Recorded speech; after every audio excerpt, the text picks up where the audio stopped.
Que a graça do nosso amado Senhor e Salvador Jesus Cristo esteja com todos nós, que o amor de Deus se renove em nossos corações, que o Espírito Santo de Deus tenha plena liberdade de atuar em nós, através de nós, manifestando o querer e a bondade de Deus junto aos nossos corações. Quero compartilhar a palavra com vocês hoje. Ela vem do livro de Atos dos Apóstolos, o capítulo 8, versos 26 até 40. Então esse texto a gente vai ler ele e conversar um pouco a respeito, dividindo ele, fatiando ele em alguns pedaços, para também a compreensão ficar melhor e permitir que essa palavra do Senhor seja relevante para nós hoje. Eu estou colocando, deixa eu só copiar o meu texto aqui, essa história debaixo do seguinte título: missão que nasce da obediência. Missão que nasce da obediência. Filipe é um servo do Senhor. Ele atua, no capítulo 8, a gente vê ele atuando na Samaria. Samaria era uma região nada hospitaleira em relação aos judeus. Judeus e samaritanos não se davam, e ali Filipe, naquela região, prega o Evangelho, como aliás é próprio dele, pregar o Evangelho. E a partir do verso 26, então nós temos aqui a história seguinte, eu leio do 26 ao 29. Um anjo do Senhor disse a Filipe, vá para o sul, para a estrada deserta que desce de Jerusalém a Gaza. Ele se levantou e partiu. No caminho, encontrou um eunuco etíope, da Etiópia, da África, um oficial importante encarregado de todos os tesouros de Candace, rainha dos etíopes. Portanto, ele era uma espécie de ministro da fazenda. E esse homem viera a Jerusalém, lá da Etiópia, para adorar a Deus.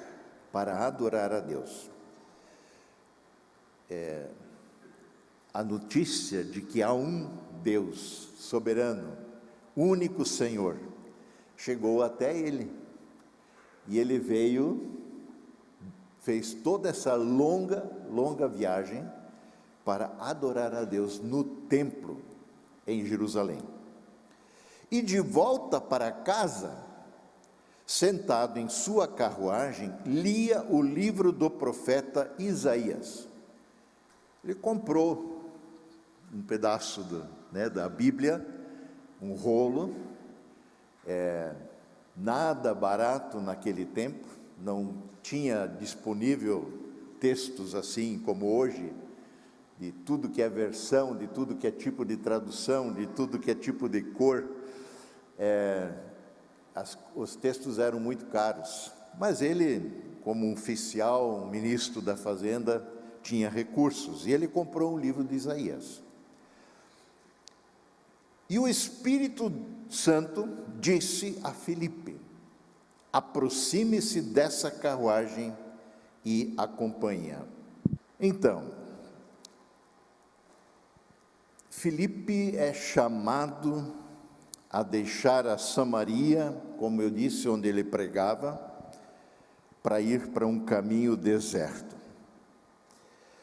na região de Gaza. A gente ouviu muito falar de Gaza nesses últimos tempos, né? toda aquela guerra de Israel contra Hamas, Gaza praticamente destruída, colocada ali em ruínas.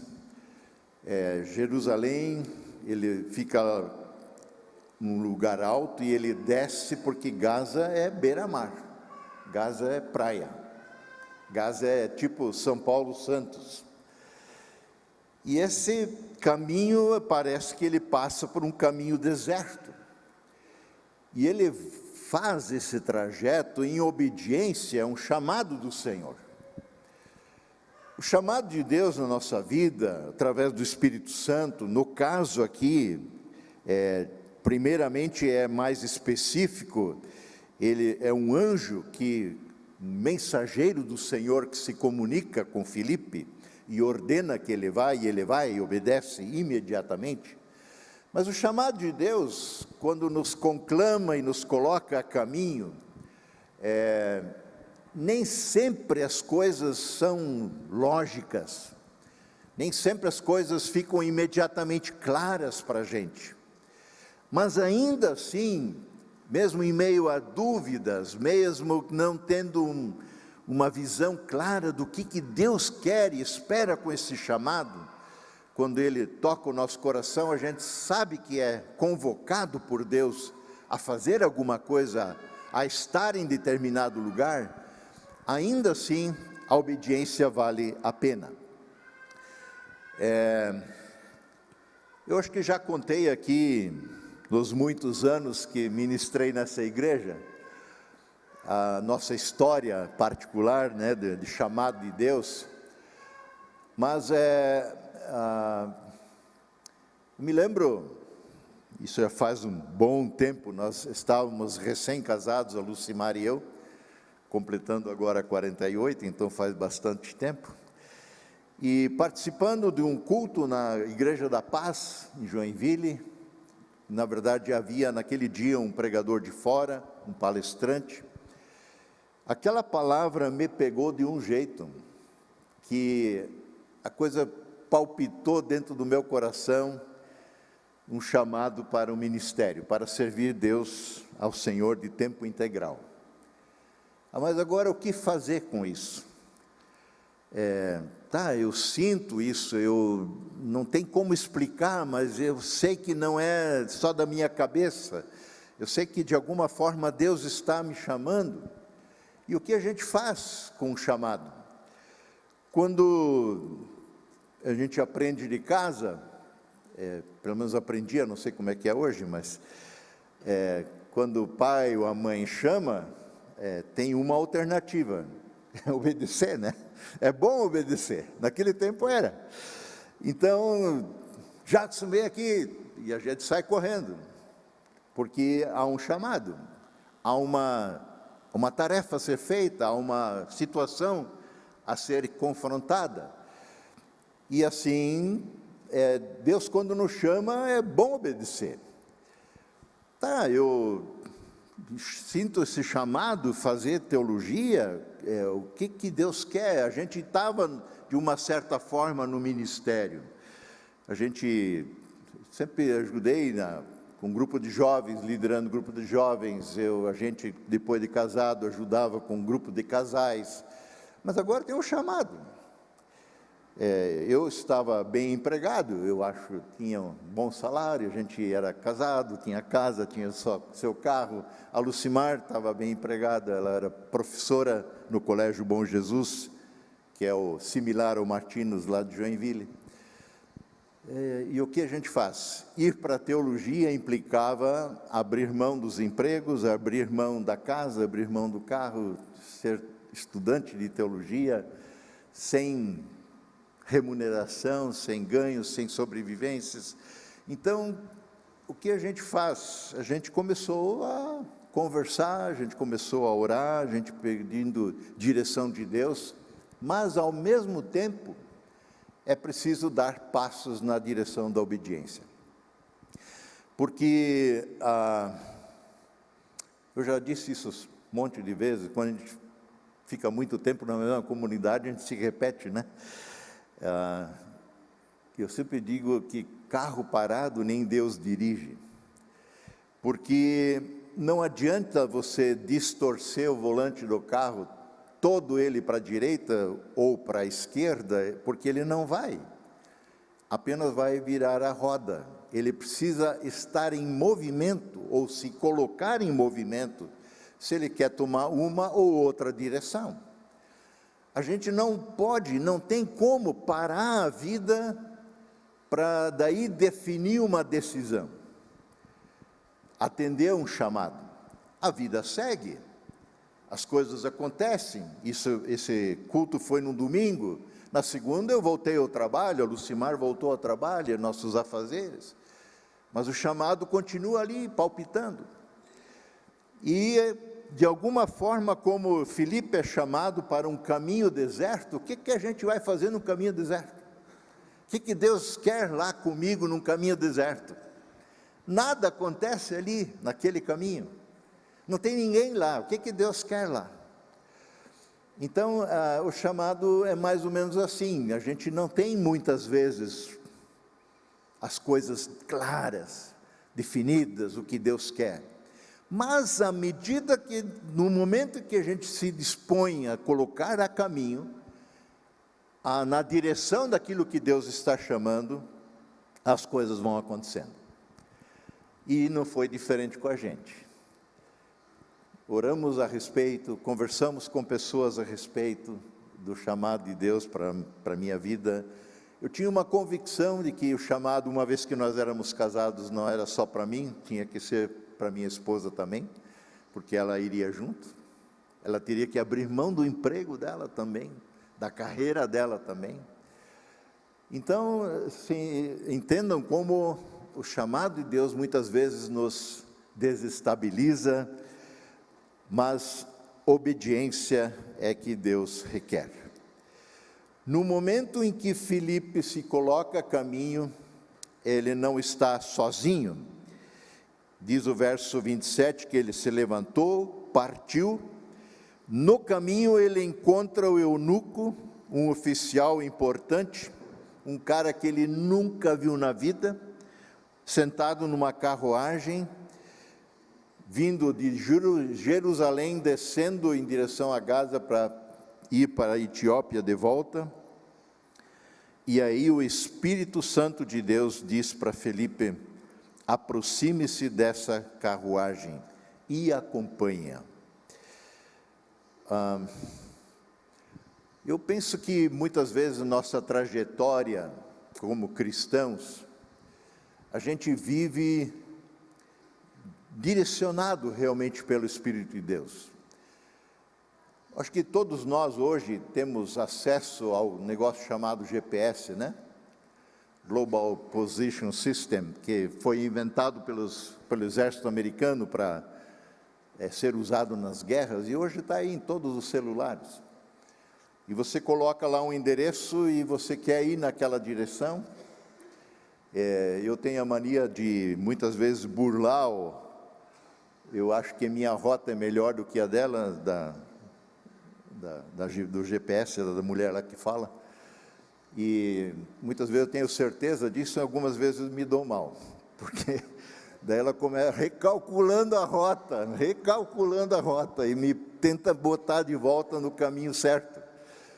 Mas o que importa é o destino, né? Às vezes nem sempre o caminho, mas parece que o caminho aqui é importante, porque é nesse caminho deserto que o encontro com o eunuco acontece.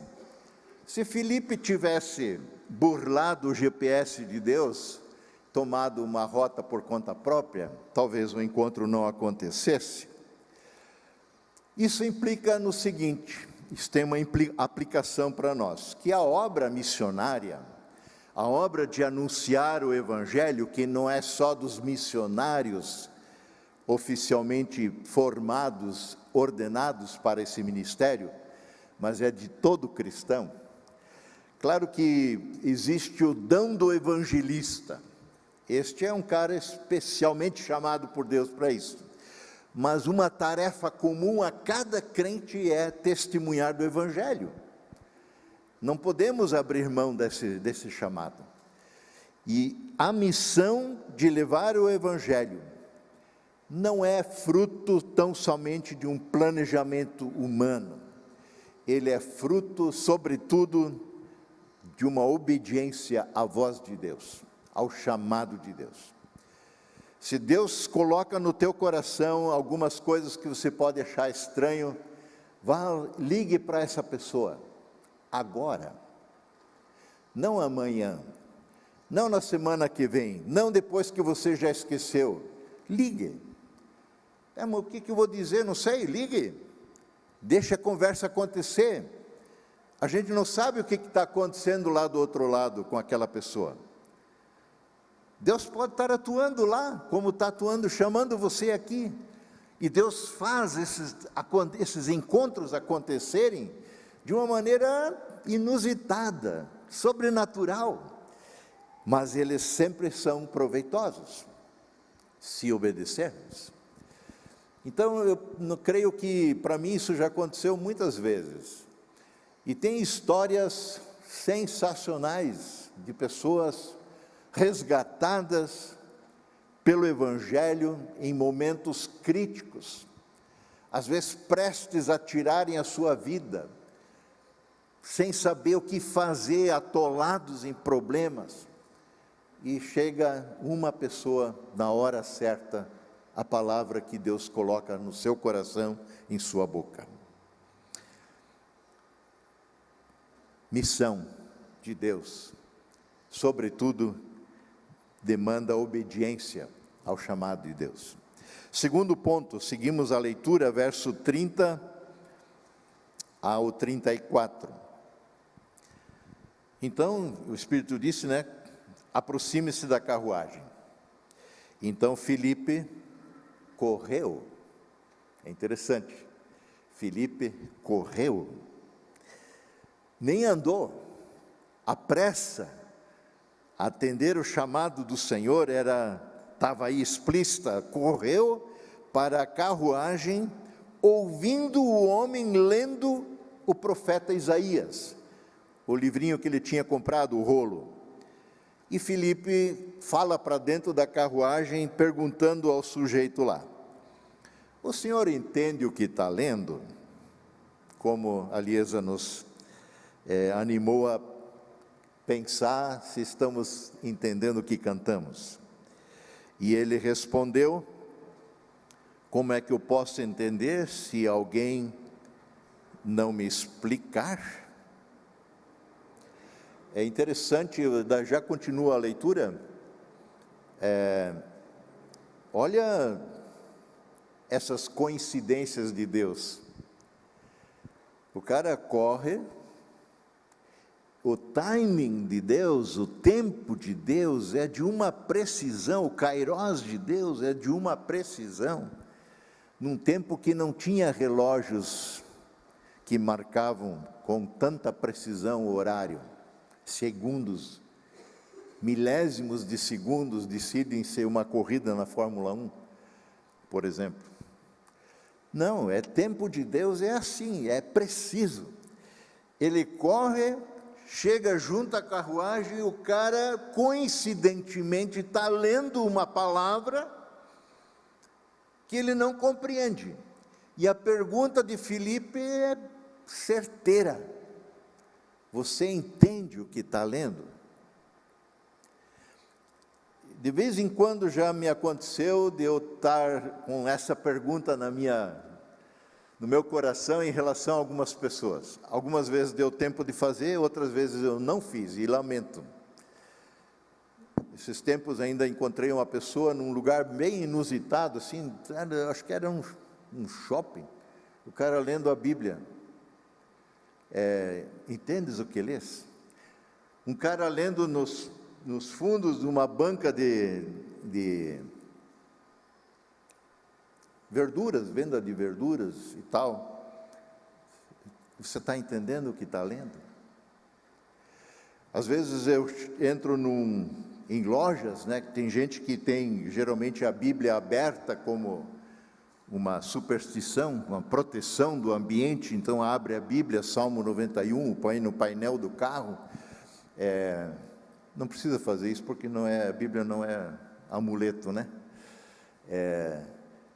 E aí, por que a Bíblia está aqui? Você entende o que está nessa palavra?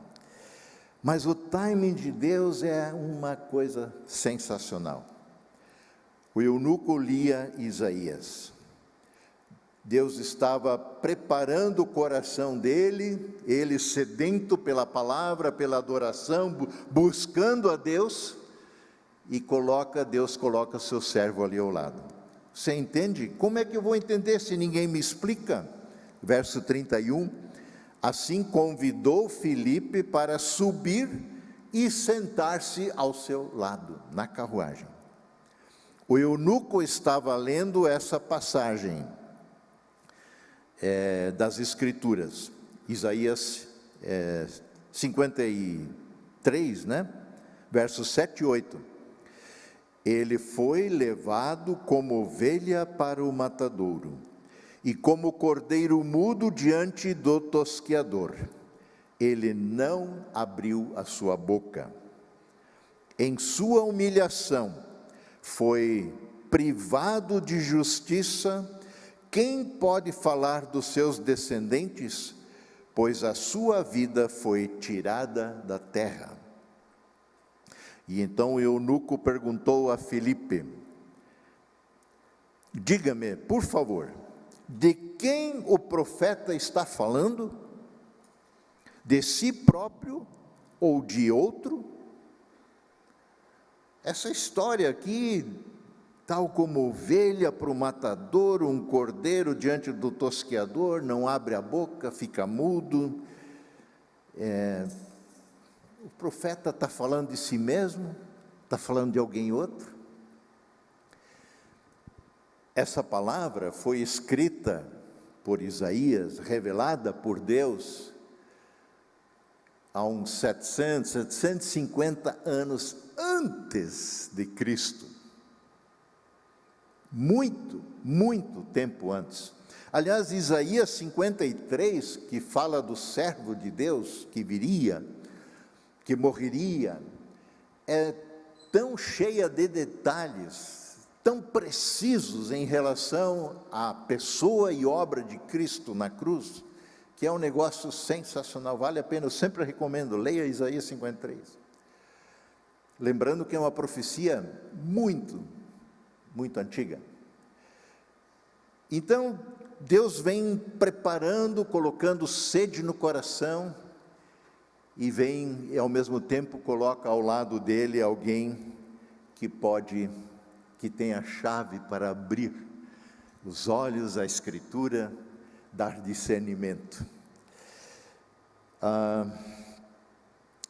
Eu penso que o eunuco aqui talvez se sentisse, quando você, como alguém que precisa que quer montar um quebra-cabeça, e as peças não se encaixam, porque faltam algumas peças.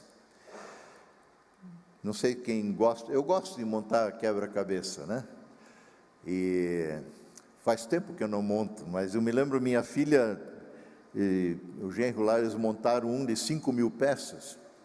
Nossa, é peça pra caramba. E se faltam peças, a coisa fica complicada. Se você não tem nem noção do que vai dar aquilo, é pior ainda. Geralmente a gente monta já tendo uma figura prévia, olha, vai dar isso aqui, essa paisagem. Aí fica mais fácil. Mas senão é complicado. E aí Filipe entra nessa história como alguém que tem as peças que faltam, alguém que mostra um pouco mais, olha, o que vai dar isso aqui, é isso aqui de que ele está falando. Então, há pessoas ao nosso derredor, sim, sedentas por respostas para a sua vida. A gente está fazendo o curso Alfa novamente aqui na comunidade, e o curso Alfa é basicamente pautado sobre perguntas. Perguntas de qualquer espécie não são proibidas. Podem ser feitas pelas pessoas que participam nos seus pequenos grupos. Nem sempre a gente tem respostas, E muitas vezes a gente diz, vamos aguardar, então eu ainda não tenho resposta, mas talvez nas próximas palestras a resposta venha para você. Mas pessoas sedentas precisam de água, água viva, e Jesus é essa água. Lembram da mulher samaritana, quando Jesus a encontra no poço, em João 4, né? Ela tem perguntas, Jesus faz algumas perguntas a ela, e uma conversa acontece, e o ponto final dessa conversa a gente sabe que está prometido um Messias, e quando ele vier, vai esclarecer todas essas minhas dúvidas. E Jesus diz para ela, mas sou eu que estou falando contigo. Essa mulher encontra Cristo pessoalmente, testifica isso na sua aldeia. Jesus passa 2 dias naquele lugar, e uma terra samaritana, inimigos dos judeus. Então, Deus nos chama a sermos instrumentos de esclarecimento, de resposta, a perguntas existenciais que as pessoas têm. Eu já vi muita gente me dizer, mas pastor, eu não sei o que dizer. Eu não tenho conhecimento bíblico assim. Bom, primeira coisa, é bom então começar a estudar a Bíblia, né? Eu acho que ler a palavra faz parte da nossa jornada cristã, do nosso aprendizado. Agora, discipulado é muito mais do que acumular conhecimento bíblico. Discipulado tem a ver com andar com Jesus, fazer o que ele fazia, ser como ele é. A maturidade cristã é crescer na plenitude de Cristo, é amar como ele amou, andar como ele andou. E isso acontece a partir da palavra, a partir da direção do Espírito Santo. E aí, disponibilize-se. E como Jesus falou aos seus discípulos, não fiquem preocupados com o que vocês vão dizer. Quando forem colocados diante de autoridades, de pessoas, o Espírito Santo lhes dará a palavra certa. E é assim que acontece. Eu sempre fui muito impactado pelo que Jesus disse àquele Gerazeno, que depois de ter uma legião de demônios expulso da vida dele, um cara que vivia atormentado no cemitério, tentavam acorrentar ele, não ficava, um cara que se machucava com pedra, com cacos, que se arrebentava as correntes, um cara lá no fundo do poço. E esse homem tem um encontro com Jesus, sua vida é liberta, transformada, e obviamente ele quer seguir a Cristo. E ele quer ir junto com Jesus quando Jesus vai embora, é mandado embora de lá, porque o povo fica assustado com a morte daqueles 2.000 porcos, que se jogam um precipício abaixo. Mas Jesus diz para ele, não, fica aqui, volta para os teus, volta lá para a tua cidade, e conta as maravilhas que Deus fez na tua vida. Na vida do cristão, mesmo que a gente tenha nascido num lar cristão, mesmo que desde pequenininho você frequenta escola dominical, culto infantil, ensino confirmatório, tenha casado na igreja e assim por diante, a vida do cristão, em algum momento, tem um comprometimento com Cristo. Em algum momento você convidou Jesus a ser Senhor e Salvador da sua vida. Em algum momento, a partir desse momento, você decidiu andar no caminho do Senhor, obedecer a sua vontade e ser servo dele. Isso faz diferença, porque a partir desse momento o Senhor quer e pode e vai te usar. E a partir desse momento a tua vida tem uma guinada, tem um ontem e tem um hoje. Assim era, assim não é mais. Então, nós sim, Deus faz de nós instrumentos dele para usar. Jesus diz que nós somos o sal da terra, nós somos a luz do mundo. Seguindo o verso 35. Então Filipe, começando com aquela passagem da Escritura, anunciou-lhe as boas novas de Jesus. Começando com aquela passagem, Isaías 55, 7 e 8, que ele estava lendo, sobre o cordeiro, sobre a ovelha e tudo mais, começou ali e foi abrindo os olhos, esclarecendo as Escrituras. Jesus fazia isso. Lembram do Lucas 24, os 2 discípulos que voltavam de Jerusalém depois que Jesus foi morto, crucificado, desanimados, tristes, e era domingo já, e voltavam para a sua casa, uma caminhada de uns 11 quilômetros, e conversavam pelo caminho. Jesus ressurreto aparece ao lado deles e vai conversando com eles. E Jesus, assim, ele é um cara, até diria, não um humorista, mas ele tem uma boa tirada, né? De momento, porque os dois estão conversando, daí ele pergunta: do que vocês estão conversando aí? Nossa, será que você é o único cara que não sabe o que aconteceu em Jerusalém? Que mataram o Messias? E Jesus, não. E se faz meio de bobo.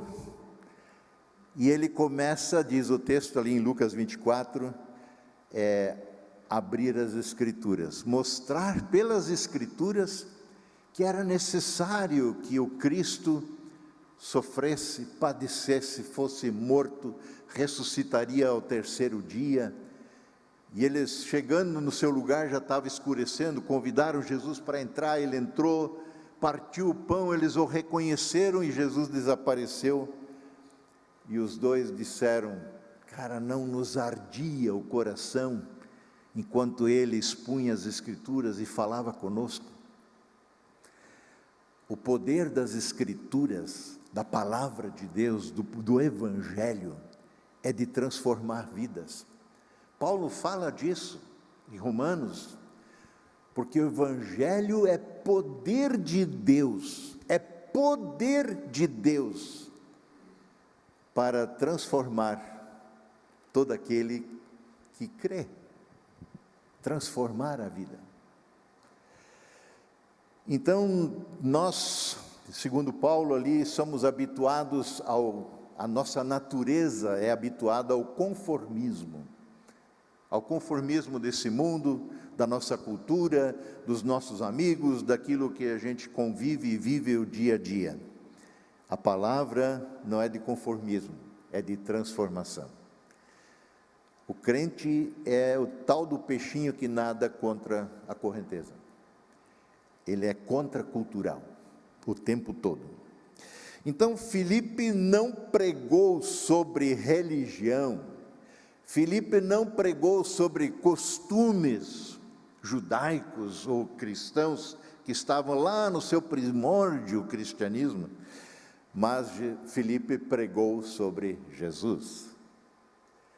A essência do Evangelho é Cristo, nada mais, nada menos. Cristo é o centro do Evangelho.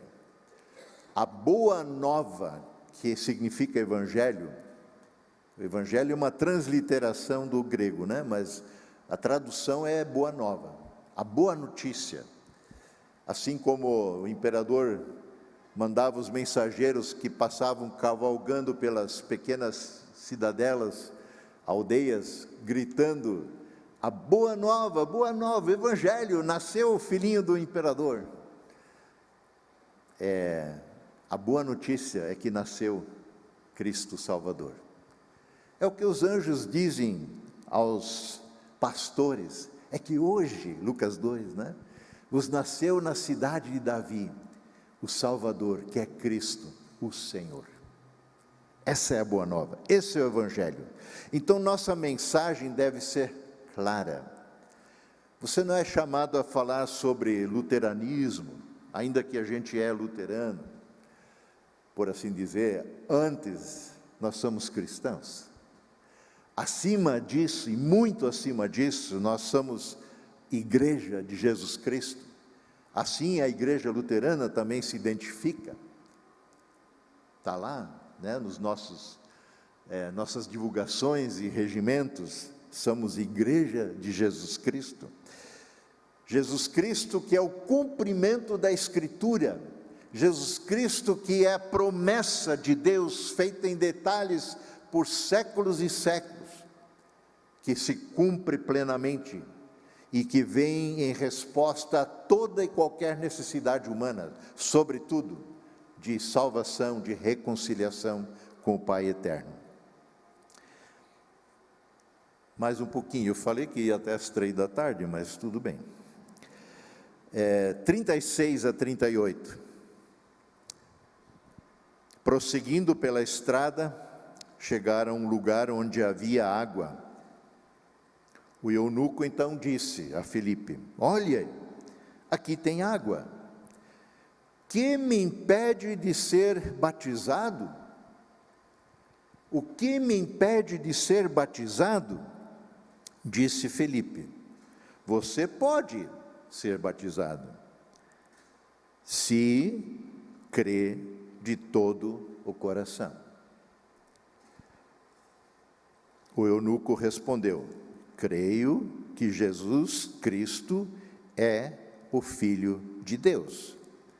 Assim lhe deu ordem para parar a carruagem.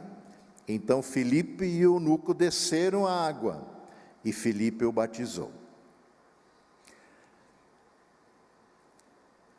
O eunuco não hesitou diante do evangelho que lhe foi pregado e professou a sua fé. Eu creio que Jesus Cristo é o Filho de Deus. Essa é a palavra-chave. Se você perguntar, fizer uma enquete aí na rua, mundo afora, muitos, vamos dizer assim, acreditam que Jesus existiu, alguns vão dizer que nem isso. Acreditam que ele foi um grande homem, acreditam que teve uma moral ilibada, acreditam que foi um bom mestre, ensinou coisas fantásticas. Mas aí faz a pergunta-chave: você crê que ele é o Filho do Deus vivo? Você crê que ele é o Cristo de Deus? Aí a coisa enrosca, porque essa verdade precisa ser revelada ao nosso coração pelo Evangelho, pelo Espírito Santo. A nossa lógica, a nossa racionalidade não é suficiente para pegar essa verdade. Então, ele não hesita, ele pede pelo batismo e confessa a sua fé. Como alguém que encontra água no deserto, o eunuco não perdeu tempo para se apropriar da graça de Deus. Quando o Evangelho é compreendido, ele gera decisão e ele gera transformação. Eu sei que em algumas cabecinhas ou corações aqui nessa manhã agora, talvez tenha uma minhoquinha rodando. e a gente não tem tempo. Eu tenho um cronômetro, botaram desse tamanho lá atrás, para mim saber o tempo. Mas a pergunta que talvez palpite no coração de alguns é: você pode ser batizado se crê de todo o coração. Mas então, por que a gente batiza crianças que não podem crer ou não creem ainda? E a fé, onde é que fica, né? São questões que muitas vezes as pessoas me levantam. E de fato, nós somos uma igreja que também batiza crianças, assim como adultos que não foram batizados e que chegam à fé. Geralmente, quase todo ano, depois do ensino confirmatório, o retiro de confirmandos, muitos desses adolescentes tomam uma decisão por Jesus. Glória a Deus por isso.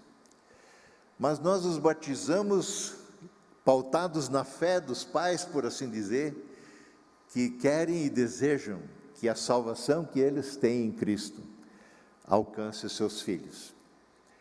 E em algum momento, essas crianças, ou nós, você que foi batizado, terá que dar uma resposta de fé, sim. Porque eu creio que uma palavra que muitas vezes eu uso na conversa com pais e padrinhos, é Marcos 16:16, é um versinho desse tamanho. Quando Jesus ordena aos seus discípulos a irem por todo o mundo pregar o Evangelho, quem crer e for batizado será salvo.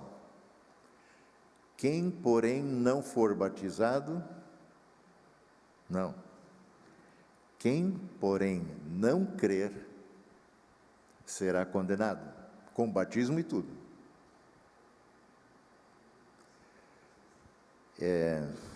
Eu sei que essas coisas vão para o ar, ficam ali registradas, provavelmente tem gente que vai discordar e discorda, porque eu não creio que o batismo por si só salva, porque quem salva é Jesus, e nós acessamos Jesus pela fé, rendendo nossa vida a Ele. Então, quando o Evangelho é compreendido, ele gera decisão, gera transformação. O batismo é um testemunho público de que cremos. Terminando, gente. Beleza, né? Verso 39 a 40. Cadê? Quando saíram da água, o Espírito do Senhor arrebatou Filipe. Arrebatou. Sumiu. Repentinamente. O eunuco não ouviu mais e, cheio de alegria, seguiu o seu caminho. Filipe, porém, apareceu em Azoto, uma outra região. Indo para Cesareia, pregava o Evangelho em todas as cidades pelas quais passava. Vida segue. Filipe segue pregando, que é o chamado dele, por onde ele passa, pelas cidades para onde vai. O eunuco, como todo aquele que crê, nunca mais foi o mesmo. Nunca mais somos os mesmos. A gente nunca é o mesmo, né? Todo dia. Todo dia a gente se torna um pouco diferente, outra pessoa. Ainda bem. Mas nós podemos crescer em maturidade à plenitude de Cristo, ou não. Quando acolhemos a Jesus e nós convivemos com Ele, pela sua palavra, pela oração, pela comunhão com os irmãos, vamos sendo formatados, transformados à sua semelhança. E o eunuco volta para o seu país, Etiópia, cheio de alegria. Sabe que a alegria é uma marca do crente. Crente é um povo alegre.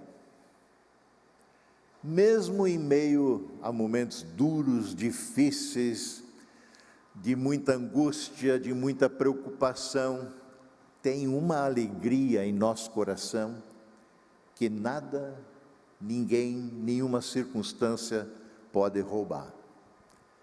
É a alegria que vem do Espírito Santo de Deus. O fruto do Espírito é amor, alegria, paz, benignidade, bondade e assim por diante. Essas coisas mudam, tocam o nosso caráter, nossa vida, nossa pessoa. Então, o Evangelho, ele não termina num encontro ocasional, não termina num discurso. O Evangelho se espalha, gera testemunho. O Evangelho vai adiante, através da vida daqueles que vão conhecendo a Jesus.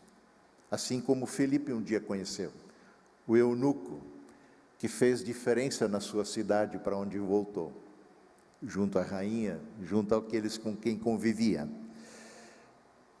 E assim a nossa missão continua. Somos chamados a sermos testemunhas desse precioso Evangelho, poder de Deus para salvar todo aquele que crê.